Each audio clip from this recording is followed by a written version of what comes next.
มื้อนี้ก็สิพา FC เอาไปเบิ่งห้องเช่าห้องพักเป็นคนมักเที่ยว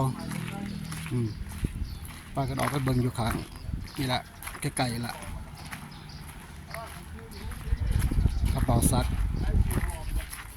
วันนี้เป็นบ้านพักซันดาเดินใครอยากมาพักมาเช่าอยู่มาอยู่แถวนี้เด้อมันงามเนาะเฮ็ดตามแชร์เป็นตายู่แล้วแบบนี้เนาะเป็นใหม่เป็นอะไรเนี่ยสร้างเนาะ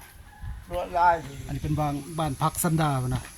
ถ้าอยากมาพักมาเช่ามาอยู่เด้องามสะอาดเรียบร้อยเท่านี้รถจักรน่ะห้องนอนเพิ่นมาเบิ่งห้องพักเช่า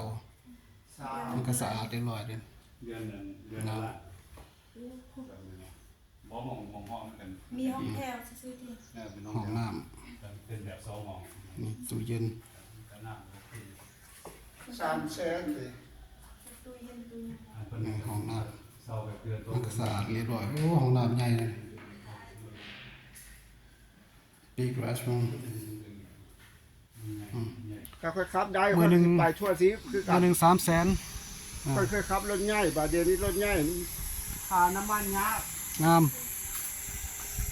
คนหมอกคนใหม่มีเต็มหมดถึงคนมาแต่เรื่องมีรถง่ายราคานี่มัน200,000เดี๋ยวนี้ไปบ่ได้แล้วรถง่ายมีแอร์ยังเรียบร้อยเบิดพัน300,000เบิดนี่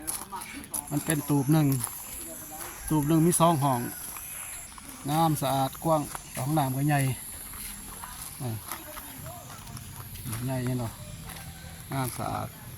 สาก็มานำสาก็มานำก็ตอนนั้นแหละเด้อก็ได้กลับแล้ว